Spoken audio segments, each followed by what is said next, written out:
Olá, gente! Bom dia, boa tarde, boa noite, né? Eu tô gravando esse vídeo aqui no dia de São João. Eu ia postar ele hoje mesmo, eu tinha até falado com a representante de turma, Adla, que eu ia postar ele hoje. Mas, como é feriado e alguém poderia achar ruim, já que não é um dia útil, e é um assunto de reposição daquela aula em que eu não pude dar porque meu computador deu aquele probleminha, então, eu só vou publicar ela amanhã, juntamente com a aula de amanhã, tá certo? Mas vai ser legal porque são assuntos que se complementam, já que a gente está vendo classificação das ações penais. Uma coisa importante que eu preciso falar com vocês antes de mais nada, né? E aí é o seguinte: por conta dessa questão da pandemia, né? Por conta de todas essas situações que estão nos acometendo, que são coisas que a gente não estava esperando por isso, fomos pegos todos de surpresa. Eu acredito que o professor Biratã, ele não conseguiu dar andamento regular à disciplina, como vários outros professores, inclusive eu mesma em outras disciplinas também, né? Estamos todos passando por isso, porque as aulas que a gente tinha antes, que eram de 1 hora e meia, agora elas ficam um pouco menores, né? Porque, assim, gravar um vídeo de 1 hora e meia, para a gente que grava, demanda pelo menos 3 de preparação, e para vocês que assistem, fica extremamente cansativo, não é? Imaginem só, um vídeo já com quase 1 hora de aula, já fica cansativo? Aí vocês avaliem uma de 1 hora e meia, né? Então, todos os professores estão enfrentando essa dificuldade. E aí, qual é a situação? Quando eu peguei a aula de vocês para dar, a turma de vocês para começar a dar aula, vocês só tinham visto 2 assuntos. E essa disciplina tem muito conteúdo, pessoal, muito, assim, sabe? Eu costumo dizer isso para todos os meus alunos de processo penal quando vou iniciar uma turma, que é o fato de que eu realmente acredito que as instituições de ensino superior no Brasil, elas deveriam começar a fazer outras disciplinas de processo penal, que não só duas. Geralmente são processo penal 1 e 2 mesmo e só. Mas é muita coisa para ser vista, sabe? Que às vezes a gente não dá conta nem no tempo regular. Quanto mais numa situação dessas. Então, o professor Biratã, ele não conseguiu. Esse assunto que vocês estão vendo agora já era para ter sido visto há muito tempo, na primeira unidade. Era para a gente estar vendo agora competência, que é um assunto, competência e jurisdição, que é um assunto muito, muito, muito importante. Mas eu estou antecipando para vocês que provavelmente não terá tempo da gente conseguir ver, tá certo? Então, a gente pode fazer de duas formas. Ou eu deixo jurisdição e competência para a gente ver lá em processo penal 2, né, em que estaremos juntos e juntas de novo, tá? E a gente vai estudar questões prejudiciais e processos incidentes. Então, no incidente de exceção de incompetência, vocês já vão estar sabendo o que é competência e o que é jurisdição. Ou eu faria isso, ou a gente marca umas aulas extras, tá certo? Para eu ficar dando esse conteúdo para vocês, porque eu não quero que vocês fiquem sem aprender jurisdição e competência de jeito nenhum, tá certo? Mas, infelizmente, não vai dar tempo da gente ver isso até a prova. E eu também não posso passar esse assunto para vocês fazerem um trabalho, por exemplo, porque a gente não viu esse assunto em sala de aula, né? Se eu fizesse isso, inclusive, eu estaria sendo irresponsável com a formação de vocês, porque eu estaria dando um assunto como dado, sem ele ter sido dado. E aí vocês lá na frente poderiam acabar se prejudicando por falta de base. Eu não quero fazer isso de jeito nenhum, porque senão vocês realmente vão se prejudicar, tá certo? Então a gente vai fazer o seguinte: eu pensei direitinho. A gente não vai fazer trabalho, tá certo? Nessa segunda unidade, vocês só vão fazer prova. Por quê? Está sendo muito conteúdo passado de maneira muito rápida e a gente está com um intervalo de tempo muito curto para eu exigir de vocês um trabalho. Senão pode acabar acontecendo o que aconteceu da outra vez, que os alunos ficaram extremamente atolados de coisa. E eu não quero que vocês fiquem assim, porque eu não acho, inclusive, que é didático para vocês aprenderem desse jeito, tá certo? Então, a gente fica combinado assim, vocês não vão fazer prova, ou, perdão, vocês não vão fazer trabalho, tá? Vocês só vão fazer prova, mas na prova vai cair tudo que a gente deu até agora, tá bom? Inclusive o conteúdo da aula de amanhã, da quinta-feira, tá certo? E a gente vai encerrar em ação penal privada, tá? Já o conteúdo de competência e jurisdição, a gente combina, eu posso dar umas aulas extras, tá certo? Ou a gente tenta encaixar lá no conteúdo de processo penal 2, né? Muito embora processo penal 2 também seja uma disciplina com bastante conteúdo, tá certo? Mas a gente faz assim, tá bom? Então, recapitulando. Vai ter trabalho da segunda unidade? Não. Não vai ter. Estou dizendo para vocês que não vai ter, tá? Só vai ter prova. Tá joia, professor? E o que é que cai na prova? Tudo que a gente viu até agora. Tá certo? Todos os assuntos que a gente viu até agora, ou seja, condições da ação e classificação das ações penais, vai cair na prova. Tá certo? Vai ser uma prova de 10 questões e aí vocês respondem e ela vai valer 10, porque não teremos trabalho. Fica legal assim? Então, sem mais delongas, vamos começar a nossa aula de hoje, porque temos muito conteúdo ainda para ver, tá certo? Então, vamos lá. A gente já terminou de ver as ações penais públicas incondicionadas, né? Como a gente viu na aula passada, elas são a regra, elas não são a exceção. Na verdade, todos os crimes, quando não tem dizendo nada, né? Quando não tem falando que o crime se processa através de queixa, ou através de representação, ou através de requisição do ministro da Justiça, significa o quê? Que é uma ação penal pública incondicionada, né? Agora, a gente vai começar a ver as exceções. A gente já viu a regra, que é incondicionada, e agora veremos as exceções. Já que a gente já está estudando a ação penal pública, a gente vai ver o ramo da ação penal pública, né, que é uma exceção à regra da incondicionalidade, que é justamente a ação penal pública condicionada, tá? Ela pode ser condicionada a uma representação do ofendido ou a uma requisição do ministro da Justiça, e a gente vai ver cada um desses casos, tá certo? Então, enquanto a oposição de ação penal pública, né, ela continua sendo do Ministério Público, tá? Isso aí, ela continua sendo de qualquer forma, porque em toda ação penal pública, seja ela incondicionada ou seja ela condicionada à representação ou à requisição, o titular da ação penal, digamos assim, o autor da ação, entre aspas, aquele que vai adentrar com a inicial acusatória, sempre, impreterivelmente, vai ser o Ministério Público. Só que a gente vai ver que, para o Ministério Público exercer esse direito barra dever de ingressar com a ação penal mediante a denúncia, ele precisa da autorização ou do ofendido ou do ministro da Justiça, dependendo do caso, tá?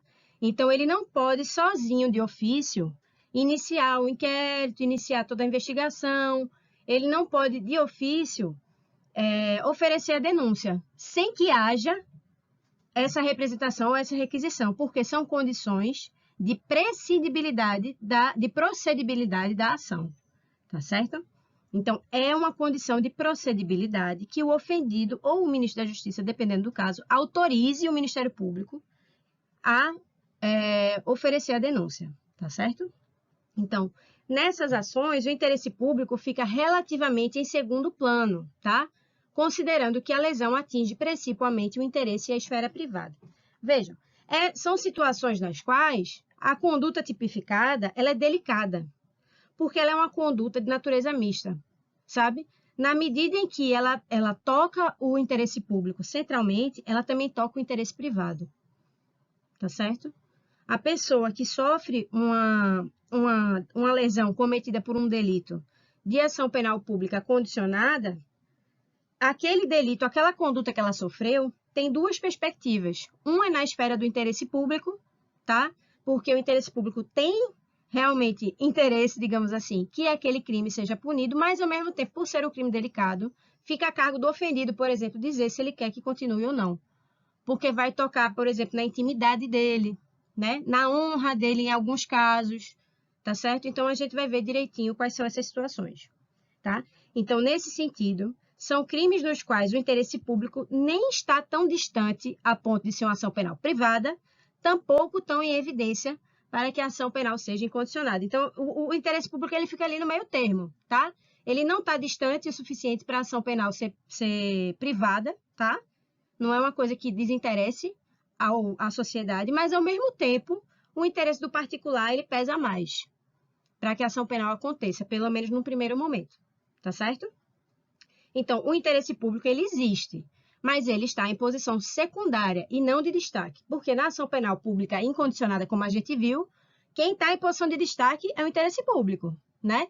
Não importa se a pessoa que sofreu não quer processar, não importa nada disso. O que importa é se o crime é de ação penal pública incondicionada, o Ministério Público tem o dever de agir, quando for cabível, né?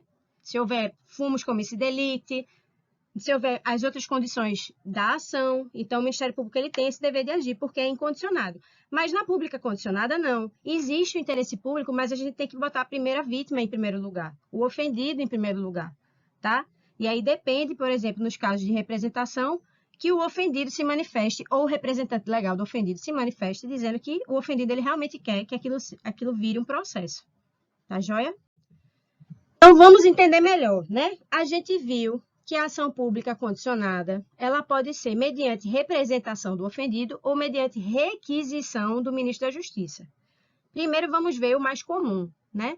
Que é através da representação. Depois, a gente vê os casos excepcionais, que são mediante requisição do ministro da Justiça, tá? Então, vamos lá. Para melhor compreendermos que casos seriam estes nos quais o interesse do particular deixa o interesse público um pouco mais em segundo plano, observemos os exemplos a seguir, né, de crimes que se processam por ação pública condicionada, tá? Nesse caso, a representação, tá, gente? Então, eu coloquei aqui, né? O nosso primeiro exemplo é perigo de contágio venéreo, tá? Expor alguém por meio de relações sexuais ou qualquer ato libidinoso a contágio de moléstia venérea, de que sabe ou deve saber que está contaminado. Aí tem aqui as demais qualificadoras, né? Se a intenção do agente é transmitir a moléstia, a pena aumenta. E aí, no parágrafo 2º, a gente vê, somente se processa mediante representação, tá? Vejam, existe o interesse público de punir uma pessoa que está por aí passando, digamos assim, AIDS para todo mundo, não é? Ela está se relacionando com aquelas pessoas e passando AIDS para elas. É uma doença venérea. Ou pode ser sífilis, poderia ser qualquer doença nesse sentido, tá? HPV, enfim. São doenças que são graves, são doenças que têm consequências graves. No caso da AIDS, por exemplo, tem uma consequência gravíssima, né? A pessoa ela pode chegar até a óbito com relação a isso, porque não tem cura. Então, tem o interesse público aí, tem. Só que também tem o interesse do particular, porque vejam, expor alguém por meio de relações sexuais ou qualquer ato libidinoso. Olha que coisa mais íntima, não é? Imagina se se essa ação penal fosse pública e incondicionada. Qualquer pessoa que foi contagiada por doença venérea ia ter sua intimidade exposta à sua própria revelia. Né? A pessoa tem que ter o direito, por exemplo, de dizer, olha, eu estou muito consternada com o que aconteceu, mas eu não quero essa ação, porque essa ação vai cair na boca do povo, as pessoas vão começar a me discriminar, eu vou ser exposta, a minha integridade, a minha intimidade vão ficar expostas, né? A minha vida sexual vai ficar exposta, vai ter gente vindo dizer para quem foi se relacionar com fulano, todo mundo sabe que ele não presta. Então, assim, vai haver uma grande exposição daquela pessoa, não é? Porque é uma situação de intimidade muito delicada, é a vida sexual daquela pessoa. Daí porque existe o interesse público, logicamente, ele existe, por quê? Porque o direito penal, ele quer punir, né, em nome da sociedade, as pessoas que saem por aí contagiando as outras com doenças sérias. Mas o interesse público ele está em segundo plano, porque, em primeiro lugar, vem a intimidade da vítima de pensar, olha, eu não quero que a minha vida seja exposta, tá? Então, eu não vou fazer uma representação. Mas se, por outro lado, essa vítima, esse ofendido ou essa ofendida, né, tiverem passado por uma situação dessas e pensarem, eu quero sim que essa pessoa seja punida, porque eu não quero que ela continue fazendo isso por aí, e etc, etc, ela tem o direito de entrar com a sua representação. E aí vai ser instaurado o inquérito policial, né? E, consequentemente, uma futura ação penal se existirem todos os requisitos que autorizem. Tá bom? Então, pessoal, tá aí um exemplo para vocês entenderem por que esse interesse público existe, mas ele não é exatamente o destaque, né? Não é colocado assim em primeiro lugar nesse primeiro momento. Vamos com mais um exemplo. Injúria racial. É um tipo muito interessante, né? Porque é um tipo complexo. Então, a injúria racial, o que é injúria racial? É você, primeiro, tem o tipo de injúria que está lá no 140, né? E aí que você ofender alguém, injuriar alguém ofendendo-lhe a dignidade ou o decoro. Né? Então, você pode, sei lá, chamar alguém de algum nome feio, dizer que aquela pessoa não presta, né? Só que de uma forma através de uma ofensa. Pronto, isso é uma injúria, é um crime de ação privada, porque, via de regra, não me interessa, por exemplo, se uma vizinha chegou para outra e disse, você é uma gorda feia, e a outra vizinha foi lá, se estressou e quis entrar com ação privada, uma queixa, né? Isso aí não interessa, é o interesse público, elas que se resolvam. Mas, partindo do princípio que um dos objetivos declarados da nossa Constituição Federal é erradicar todas as formas de discriminação, né? Que está lá no artigo 5º, inclusive, no que se refere à questão da injúria racial, a gente está falando de racismo, não do crime de racismo em si, que existe um crime chamado racismo, né? Mas a gente está falando de racismo lato sensu, aquele sentido social que se dá a essa palavra. Então, se eu viro para uma pessoa e chamo ela de macaco, por exemplo, com a intenção de ofender a dignidade daquela pessoa só por conta da cor da pele dela, isso interessa ao Estado brasileiro.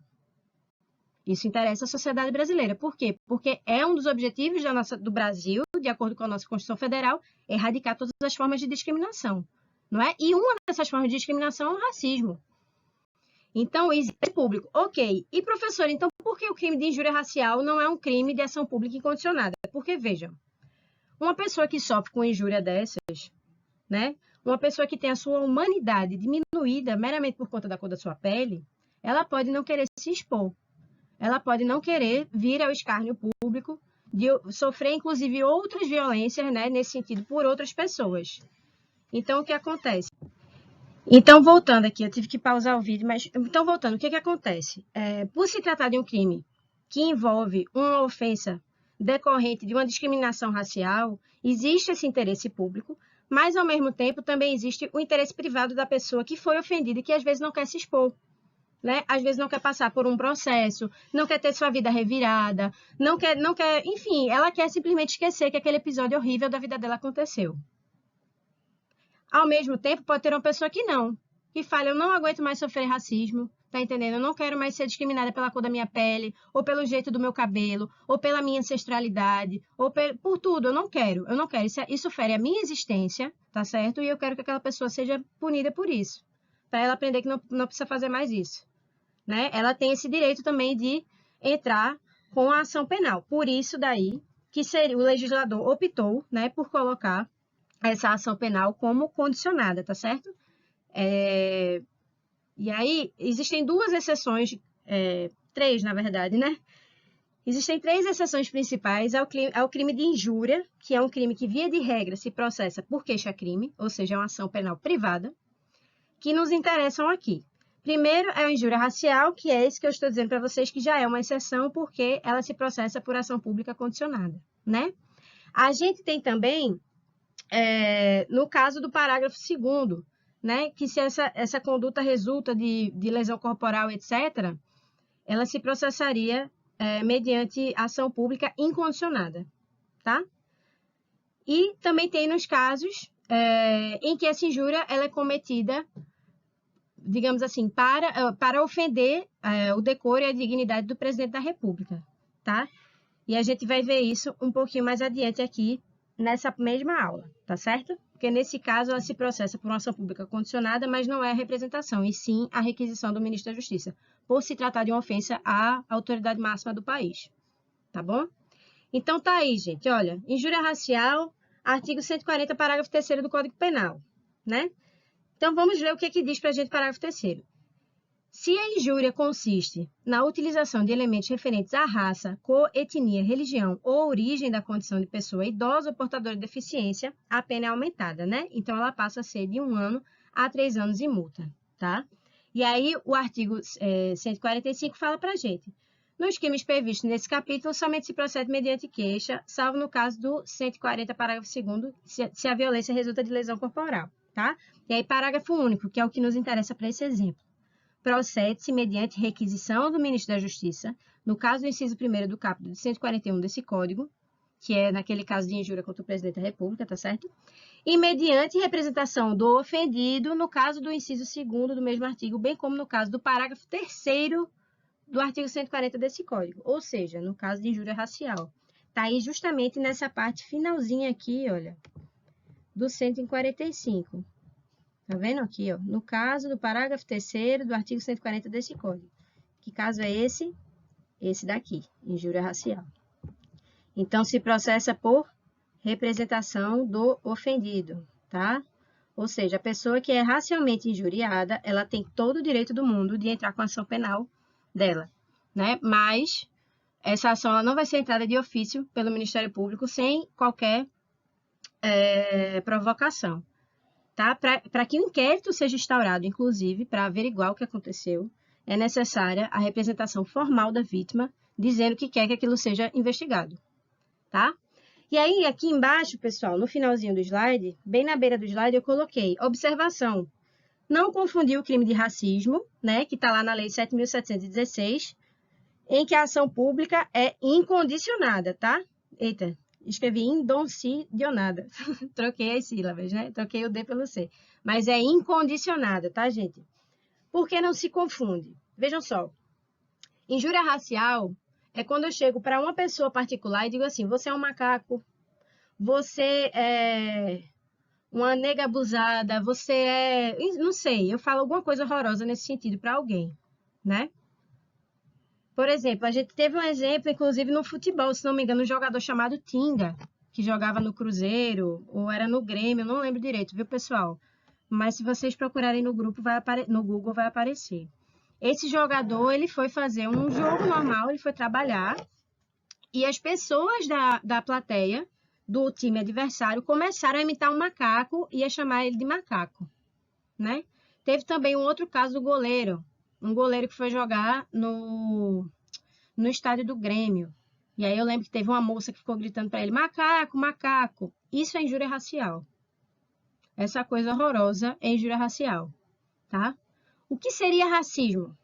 Então, racismo é, por exemplo, assim, ela é uma situação mais sutil do que uma coisa mais expressa do que a injúria racial, que você verbaliza essa ofensa associando a imagem da pessoa a algo que é ofensivo, né?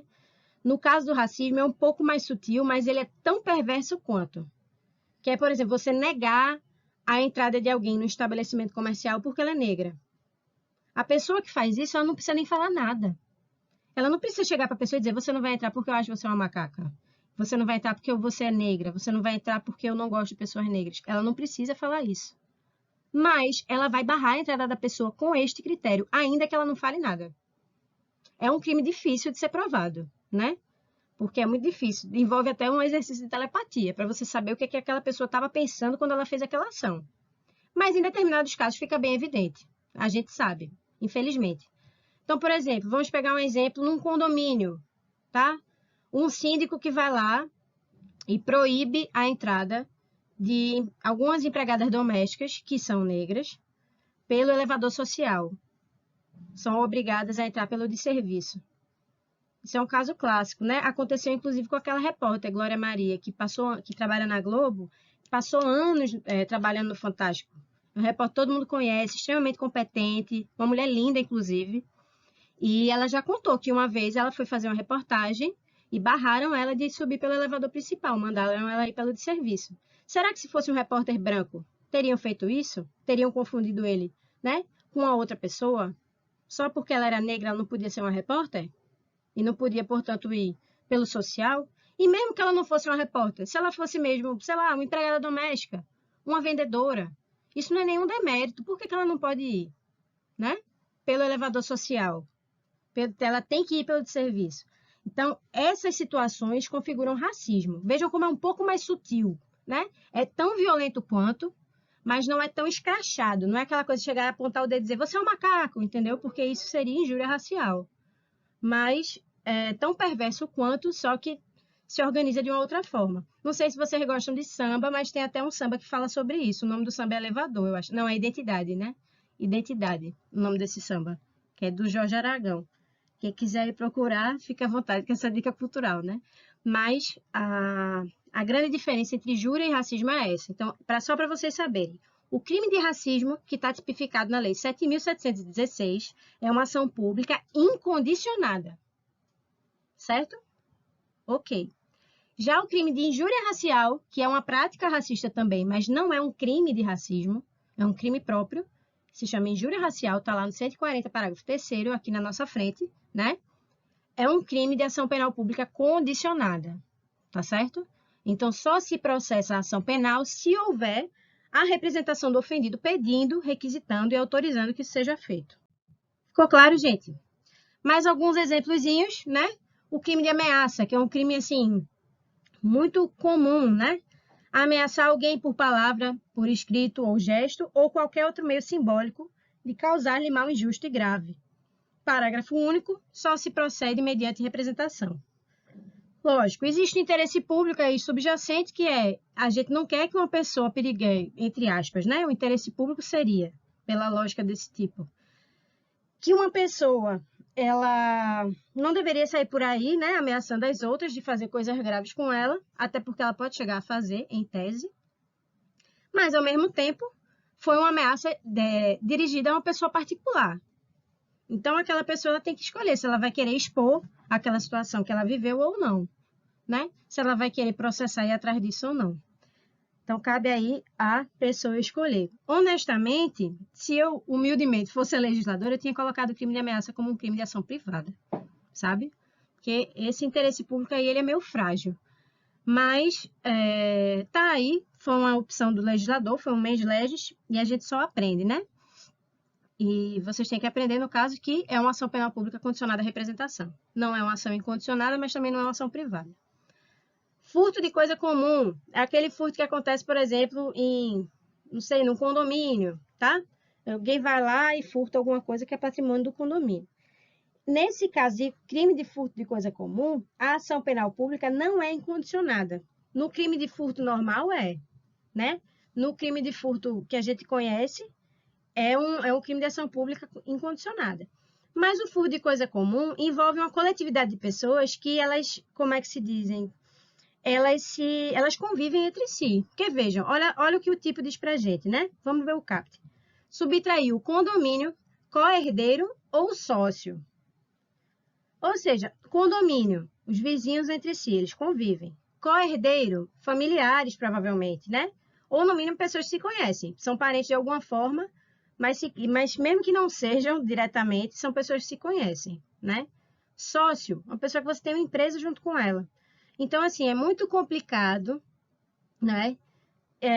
Seria muito complicado se essa ação penal pública fosse incondicionada, porque poderia acabar expondo uma situação chata, deselegante, né? Entre pessoas que convivem entre si. Veja que problema.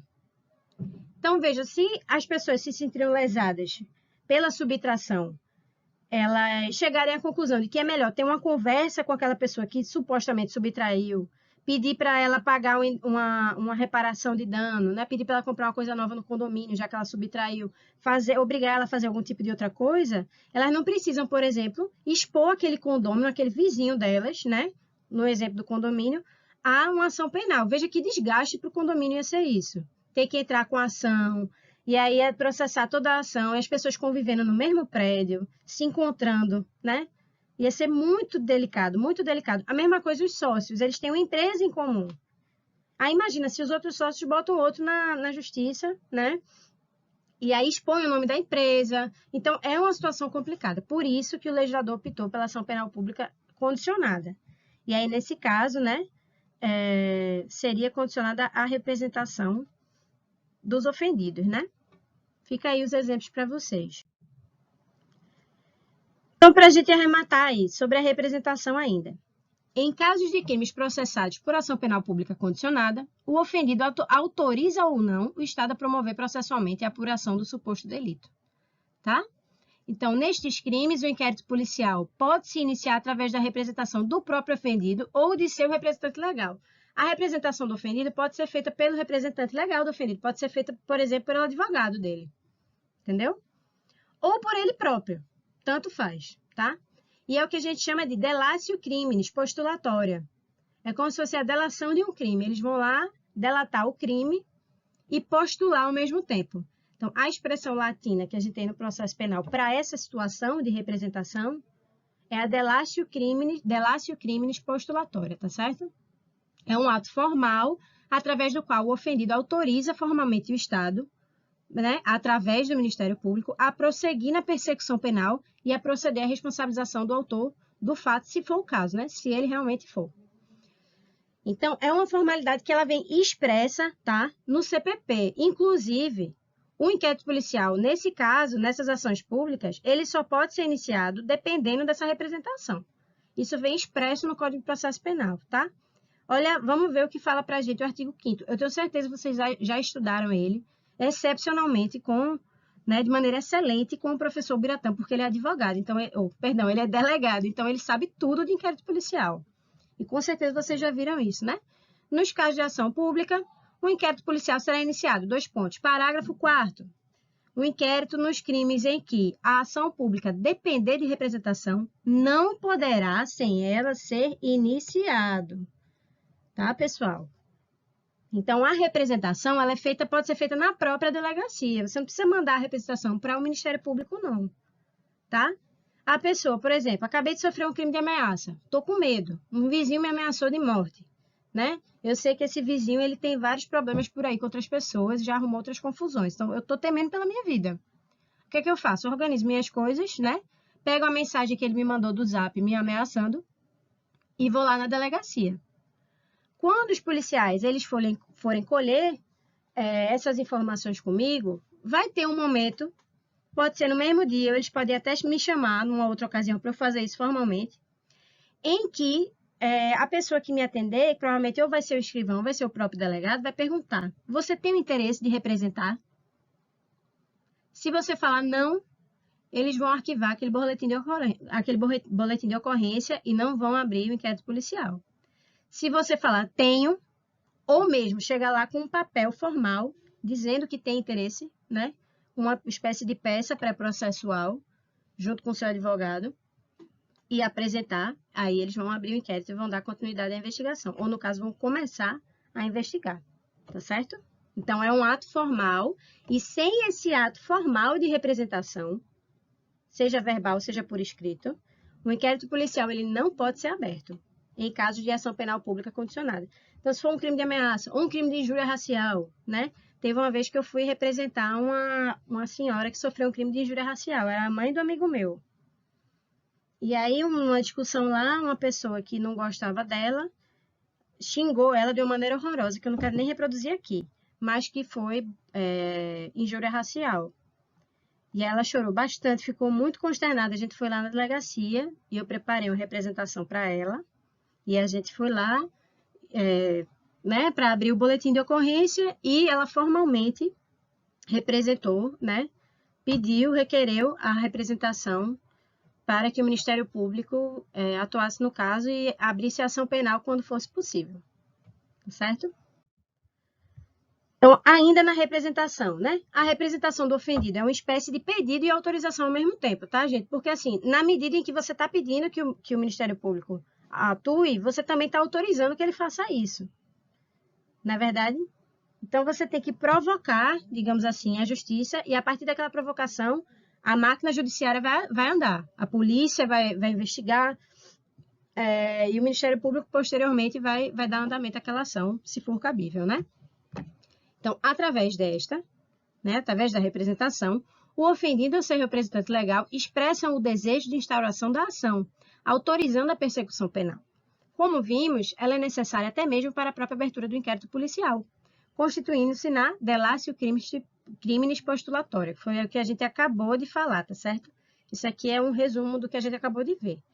Ou seja, o ofendido ou seu representante legal, através da representação, eles expressam o desejo da instauração da ação, quando for possível, né? E autorizam a persecução criminal. Então, ela é necessária até mesmo para que o inquérito policial seja aberto. Sem essa representação, a autoridade policial ela não pode fazer nada. Tá certo? Ela não pode fazer nada. E aí, esse ofendido tem o prazo decadencial de 6 meses para tomar alguma atitude. Se passarem os 6 meses, já era, não pode mais representar. Tá certo? Mas se for dentro desse prazo decadencial de 6 meses, que é um prazo penal, não é um prazo processual, então a gente conta de uma forma diferente, vocês vão aprender isso, tá? Sem problema nenhum, lá no semestre que vem posso ensiná-los, mas é uma coisa que a gente aprende mais na cadeira de prática penal. Mas para não confundir vocês, a gente ensina contagem de prazo no semestre que vem, tá? Por hora, vamos só nos ater ao detalhe de que tanto as ações penais públicas condicionadas à representação, tá? Não à requisição, quanto as ações penais privadas, elas podem decair, tá? O direito de exercê-las pode decair. E esse prazo, ele é de 6 meses, tá certo? Então, o ofendido, ele tem 6 meses para fazer essa representação lá na delegacia, pedir para que o inquérito seja aberto, tá bom? Então, continuando. Com a existência da representação, o parquet assume o papel de dominus litis, ou seja, do autor da ação, tá? o Ministério Público ele vira o autor da ação a partir do momento em que o ofendido faz a representação. Por quê? Porque não é o ofendido que vai ser não é o ofendido que vai ser o autor da ação, porque essa é uma ação penal pública. Ela pode ser condicionada à representação? Sim, ela é. Mas não deixa de ser uma ação penal pública. Então, quem é que tem o dominus litis? O Ministério Público. É o Ministério Público que vai ser esse autor da ação penal, tá certo? Apenas mediante a representação. Então, a representação, ela só é retratável até o oferecimento da denúncia. Após este momento, ela é irretratável. O que isso significa, pessoal? Significa que, no caso que eu dei para vocês dessa senhora, se a gente fosse lá na delegacia, apresentasse a mesma representação e, sei lá, daqui a 2 meses, o Ministério Público ainda não ofereceu a denúncia, a pessoa vai se arrepender e falar, olha, quer saber, eu quero deixar essa história para lá. Eu não quero mais saber de nada disso, eu só quero esquecer que ela existiu. Você pode ir lá e se retratar, tá certo? Mas, se o Ministério Público já tiver oferecido a denúncia, aí já era, viu? Aí não pode mais se retratar, tá certo? Só pode se retratar até o oferecimento da denúncia. Passou do oferecimento da denúncia, vai caber ao juiz dizer se recebe ou não. Se ele disser que recebe, a ação penal está iniciada, tá certo? Então, a retratação ela só é cabível até o oferecimento da denúncia, ok? Tá certo, professora. A gente falou até agora da ação penal pública condicionada à representação. E aqueles casos que a senhora disse e que a ação penal pública é condicionada à requisição do ministro da Justiça? Vamos vê-los agora, né? A requisição, diferentemente da representação, ela não é para crimes comuns, digamos assim, sabe? Ela é para casos excepcionais e especiais, porque você não vai mobilizar o ministro da Justiça para qualquer coisa, né? Não que um caso de injúria racial, por exemplo, seja qualquer coisa. É uma coisa muito grave. Mas isso não diz respeito em nada ao ministro da Justiça, diz respeito apenas àquela pessoa que foi ofendida. Então, o ministro da Justiça ele vai cuidar de casos que digam respeito ao interesse do Estado brasileiro, de alguma maneira, certo? Então, vejam, essa requisição ela é parecida com a representação, mas não é a mesma coisa, porque a representação do ofendido cabe ao ofendido e ao seu representante legal. A requisição, né, é um ato de natureza política do ministro da Justiça. Ele que decide se ele vai requerer ou não. Não cabe a mais ninguém. Nem ao ofendido cabe, como a gente vai ver. Tá certo? Então, vamos lá. Os crimes cuja persecução depende de requisição estão previstos no Código Penal, na Lei de Segurança Nacional e na Lei de Imprensa. Tá? Nesse último caso aí, da Lei de Imprensa, inclusive, foi revogado. Tá? Porque era uma possibilidade na qual um jornalista, alguma coisa assim, ofendesse um ministro de Estado. Mas isso aí já foi revogado, tá, pessoal? Porque foi considerado censura. Digamos que um chargista faça uma charge ridicularizando o ministro de Estado. Ele está exercendo a liberdade de imprensa dele, né? A liberdade de expressão, que nos casos dos jornalistas é diferente, tá certo? Então, a gente vai encontrar onde... Vou até riscar aqui, tá, gente? A gente vai encontrar no Código Penal e na Lei de Segurança Nacional, como a gente vai ver, tá? Ao contrário da representação, essa espécie não se sujeita à decadência. Então, vejam, eu acabei de ver com vocês o quê? Que nos crimes de ação penal privada e nos crimes de ação penal pública condicionada à representação, como, por exemplo, ameaça, né? Contágio de doença venérea, injúria racial, todos esses crimes são na ação pública condicionada à representação. Então, eles estão sujeitos esse exercício da representação, ela tem um prazo. Ela não é imprescritível, tá? Ela tem um prazo decadencial. Ela não é indecaível, digamos assim. Então, as pessoas têm 6 meses, tanto para oferecer a sua queixa-crime, se for um caso de ação penal privada, como a gente vai ver, quanto para oferecer a sua representação. Mas no caso da requisição, não, tá? Porque a requisição não é a representação. São similares, mas são diferentes. Tá? São parecidos em alguns aspectos, porque são atos que autorizam a persecução penal, ambos os atos, né? Autorizam a persecução penal e a instauração de inquérito, mas, no caso da requisição, ela não se sujeita à decadência, tá? Porque lida com casos muito excepcionais, e a gente vai ver quais são. Importante, né? A requisição não obriga o Ministério Público a ajuizar a ação. o parque deverá promover a investigação e, se existir fumus comissi delicti e tiverem presentes as demais condições da ação, aí sim eles poderão oferecer a denúncia. Porque, veja, não adianta nada haver requisição, mas não ter fumus comissi delicti, mas não ter qualquer outra condição de procedibilidade. Não ter nenhuma condição da ação. O Ministério Público não pode fazer nada, tá? Por conta da regra do próprio Código de Processo Penal, que a gente já viu. Mas se houver tudo isso, né, o Ministério Público está autorizado a entrar com a ação, tá certo? Então, a requisição, ela não quer dizer que por haver requisição, necessariamente vai haver uma ação. Só vai existir ação se houverem os requisitos para a ação existir, tá? O que a requisição faz é autorizar que a investigação comece e que a persecução penal seja feita se existirem estes requisitos que a gente está falando aqui, como as condições da ação, a justa causa, tá certo? Então, é isso. Então, resumindo, né, o que seria a requisição? A quem se dirige, né, essa requisição? O ministro da Justiça vai mandar essa requisição para quem? Porque, no caso da representação, a gente já sabe. O ofendido, ele vai lá na própria delegacia e ele fala diretamente com a autoridade policial e diz que quer, apresenta o ofício lá, todo formal, ou fala verbalmente, se for o caso também, tá? E a autoridade policial colhe a termo. Então, tudo isso pode ser feito no caso da representação. E a requisição, como é que faz? O ministro da Justiça vai ter que ir até uma delegacia, né? Não, o ministro da Justiça não faz isso, tá, gente? Até porque ele deve ser uma pessoa muito ocupada. Então, o que ele faz? Primeiro, o ministro da Justiça vai olhar. Se for um caso que se processa pela Justiça Estadual, ele vai mandar ou remeter essa requisição, né? Esse ofício, essa peça pré-processual, ele vai remeter para o Procurador-Geral de Justiça, se o caso se processar pela Justiça Estadual. Se for um caso de crime federal, que se processa pela Justiça Federal, aí ele vai mandar para quem? Para o PGR, que é o Procurador-Geral da República, tá? Porque a esfera é da Justiça Federal e não da Justiça Estadual. Então, simples até aqui, né? E no caso da requisição, a gente viu que na representação, a retratação ela é possível até o oferecimento da denúncia.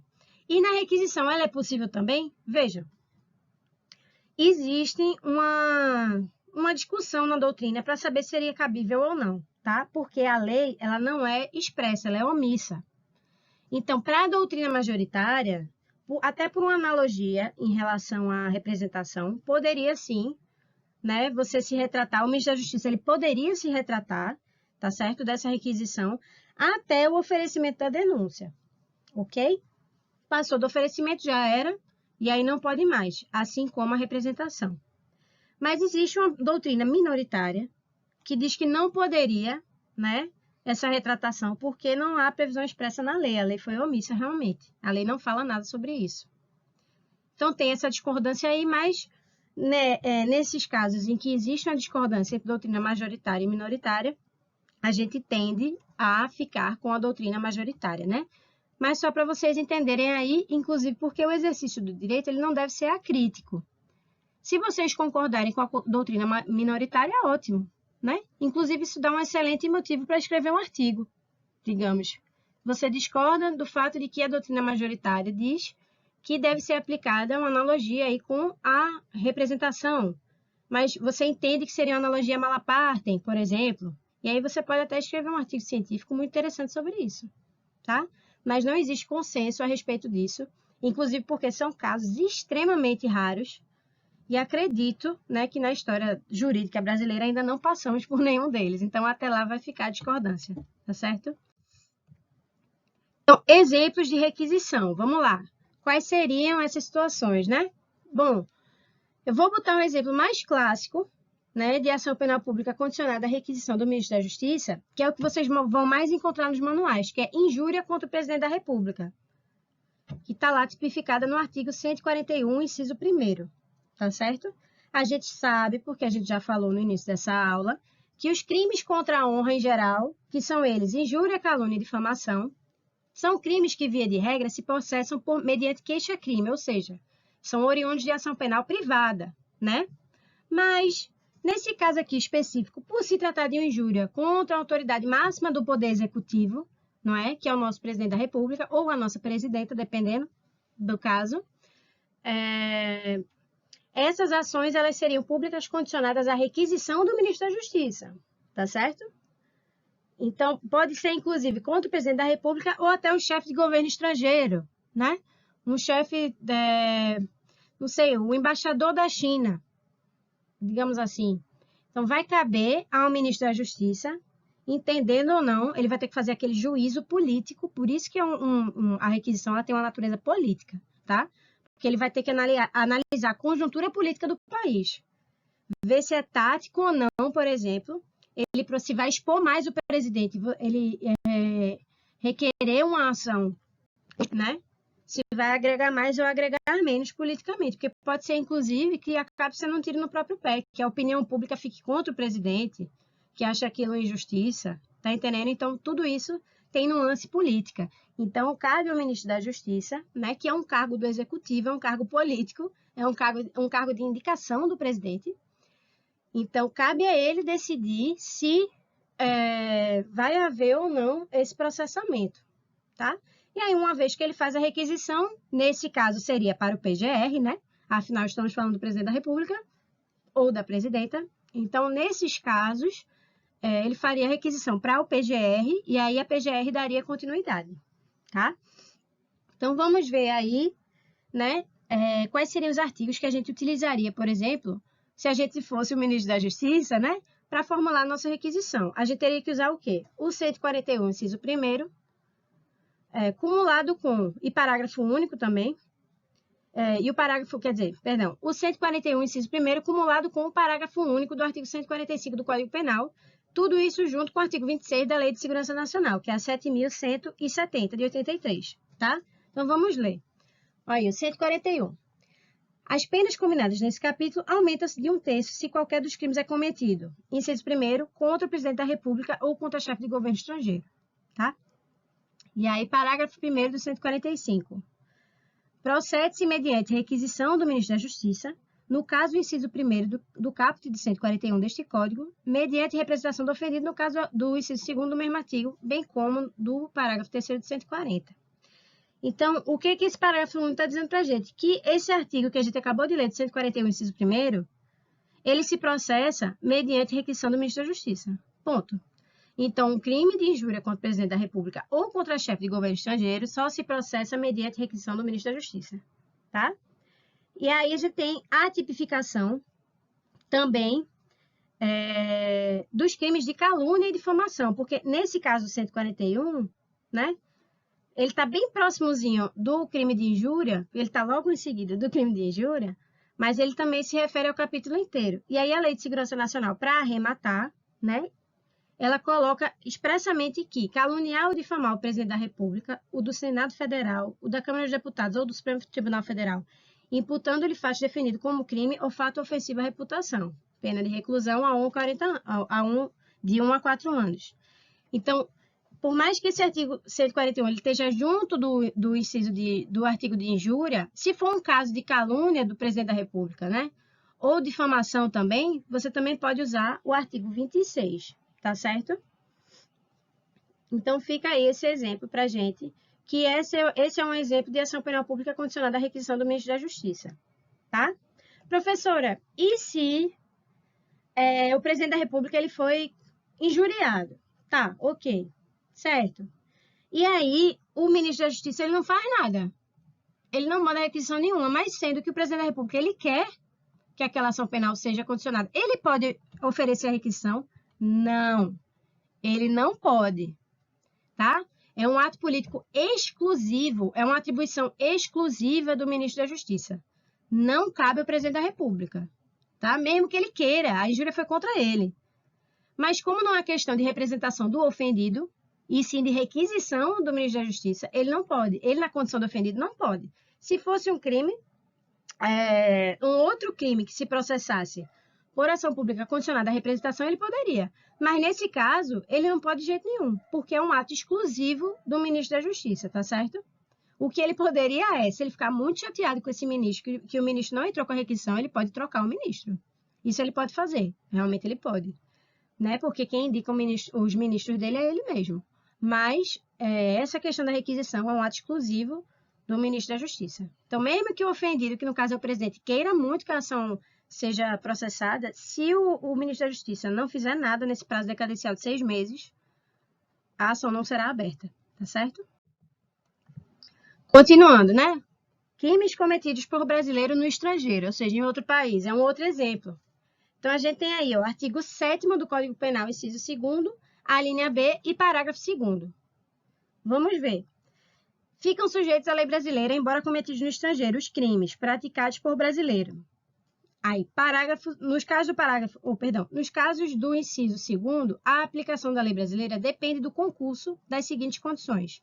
Ou seja, tem que estar todas elas presentes juntas, né? Entrar o agente no território nacional, ser o fato punível também no país em que foi praticado, estar o crime incluído entre aqueles pelos quais a lei brasileira autoriza a extradição, não ter sido agente absolvido no estrangeiro ou não ter aí cumprido pena, e, por último, não ter sido agente perdoado no estrangeiro ou, por outro motivo, não estar extinta a punibilidade, segundo a lei mais favorável, tá? Então, esses crimes, eles só se processam mediante a requisição do ministro da Justiça. Se o ministro da Justiça decidir deixar o cidadão brasileiro para lá, ele cometeu um crime de estelionato lá na Itália. E ele está aqui, preencheu todos esses requisitos aqui, tá? Ele entrou em território nacional, o estelionato também é punível lá na Itália, né? O crime de estelionato, eu acredito que autoriza a extradição, não tenho certeza, tá? Mas no caso, eu acredito que sim. E aí, o agente, no caso, não foi perdoado, né? Ele não tá vestido a punibilidade nem nada. Bom, fica a cargo do ministro da Justiça ver se vai processar aquele cidadão brasileiro ou não, tá certo? Então, vamos lá.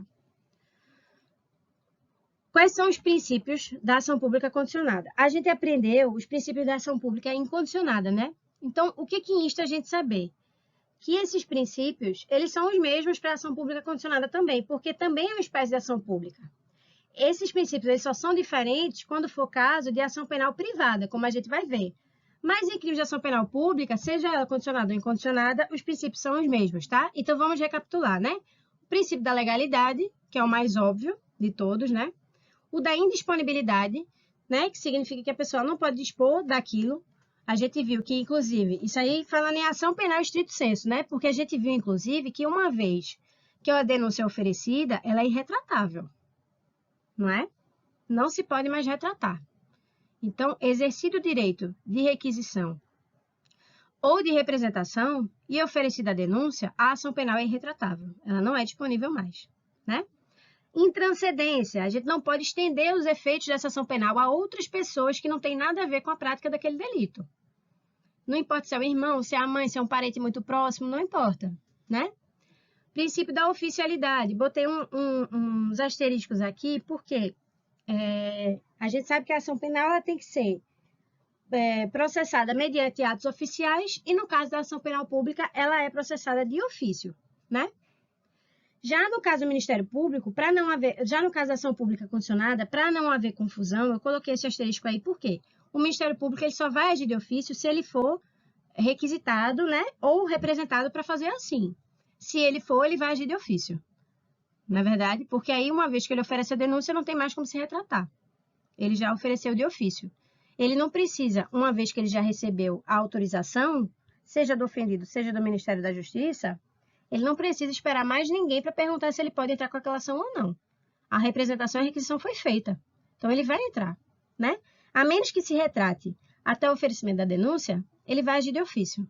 Por isso que está aí o princípio da oficialidade também, tá? Agora, atenção! O princípio da indivisibilidade. De novo, essa polêmica, né? Como a gente viu na aula passada. Vejam, em muitos manuais, vocês ainda vão encontrar que um dos princípios da ação penal pública condicionada é o princípio da indivisibilidade. A gente viu isso na aula passada com a ação pública incondicionada, né? Que fala que o processo ele não pode ser divisível por várias partes, etc.